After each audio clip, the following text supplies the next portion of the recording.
تخيل انك تنام وتصحى تلاقي نفسك بقى معاك $1,000,000. ده انت هتطب ساكت من الفرحة. كل احلامك خلاص اتحققت، قصور وطيارات وعربيات وسفر لكل دول العالم، كأنك دخلت الجنة على الارض. ده انا فرحت من مجرد التخيل بس، ما بالك لو حقيقة. كل اللي قبلك قالوا كده برضو، وما كانوش يعرفوا ان في لعنة هتفضل تطاردهم طول حياتهم.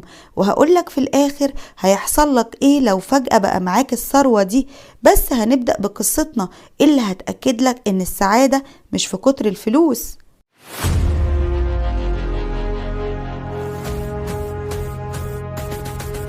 قصة طفل عبقري اسمه ماركوس بيرسون المعروف بنوتش. اتولد سنة 1979 في السويد. كان من أسرة متواضعة. بدأ انه يتعلم البرمجة وهو عنده 7 سنين. اتعلمه على جهاز الكمبيوتر بتاع باباه. كان عنده شغف جدا ببرمجة الألعاب لحد ما صمم لعبة بسيطة وهو عنده 8 سنين بس.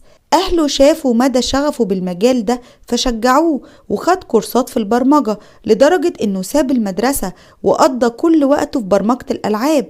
وكان في قمة سعادته وهو بيبرمج الألعاب ويلعب الألعاب اللي بيحبها، ودي كانت متعة حياته. وفي سنة 2009 وهو عنده 30 سنة صمم لعبة هتغير حياته للأبد وتغير حياة ناس كتير، وهي لعبة اسمها ماينكرافت. حققت اللعبة دي شهرة كبيرة جدا في العالم كله، لدرجة ان ماركوس بقى مش مصدق النجاح ده.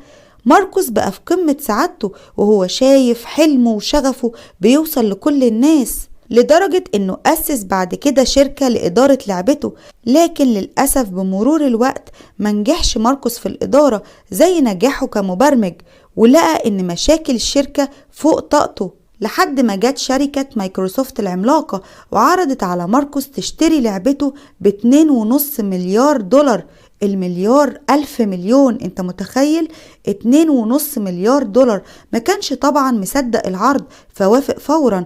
اتخلى ماركوس عن لعبته وحلمه مقابل انه يعيش في رفاهية وراحة مدى حياته، وما كانش يعرف انها بداية اللعنة.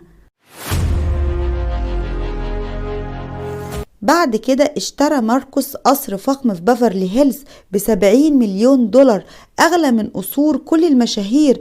اشترى كمان أغلى عربيات في العالم وطيارات خاصة، وعاش حياة الملوك بمنتهى الراحة والرفاهية. وبعد شهور من المتعة والثروة الناس بقت بتتفاجئ بتويتات ليه غريبة على حسابه، زي كل شيء أصبح بلا معنى، لا يوجد هدف أحققه.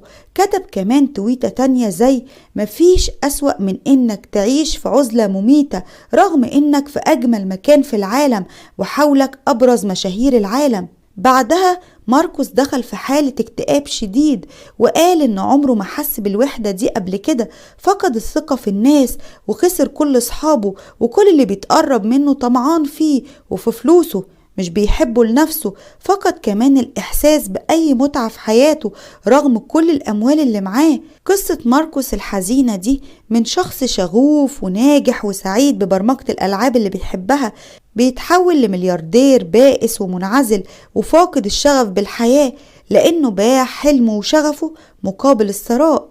ملخص قصتنا النهاردة إن السعادة الحقيقية مش في الفلوس الكتير قوي، أو إن يكون عندك عربيات وطيارات وقصور.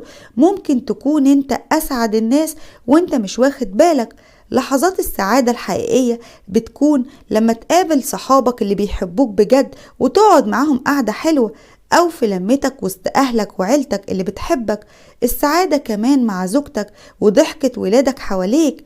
السعادة ممكن تكون في كوباية شاي وساعة راحة بعد يوم عمل طويل، أو في جول بيسجله فريقك اللي بتحبه. السعادة كمان في سجودك لربك وانت بتصلي وتقوله يا رب، أو انت بتفطر في رمضان بعد يوم طويل صيام وتعب. السعادة في صلاة العيد بعد ما صمت شهر طويل. السعادة طلعت في لحظات الرحلة كلها وانت بتتعب وتشقى عشان تحقق حلم أو هدف بسيط عايز توصله. السعادة في شغفك للنجاح. هتقولي يا عم اديني بس $1,000,000 وملكش دعوة، هعرف انا اسعد نفسي مش احسن من الفقر اللي انا فيه. هقولك انا هنا بتكلم على $1,000,000، يعني فلوس ملهاش عدد. انا بقولك ثراء فاحش. هيحصل لك ايه بقى لو بقيت ملياردير فجأة؟ أول حاجة هتبقى كل العلاقات حواليك مزيفة لحد ما هتوصل لعزلة قاتلة. هتلاقي نفاق رهيب من اللي حواليك وكتير طمعان فيك وفي ثروتك، وحتى اللي كانوا بيحبوك هتلاقي الحب اتحول لغل وحقد، وهتبقى وحيد ومنعزل. تاني حاجة انفجار شهواتك. بعد ما اشتريت كل اللي نفسك فيه من قصور وعربيات وسافرت وعملت كل حاجة، خلاص ما بقاش فيه اي حاجة تديك اي متعة او سعادة. في اللي بيلجأ بقى المتعة لحظية ويغرق فيها زي المخدرات بكل انواعها او الخمور، وفي اللي بيلجأ لعلاقات نسائية كتير بتوصل في الاخر ليه للامراض ويروح في طريق ما يرجعش. تالت حاجة غياب هويتك في الحياة.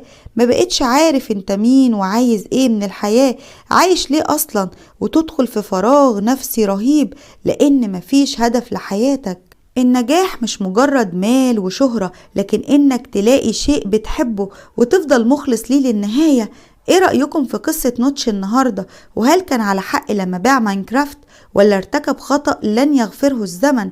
ولو كنت مكانه كنت هتعمل زيه؟ اكتبوا لنا رأيكم في التعليقات، ولو لسه جديد معانا ما تنساش الاشتراك في القناة.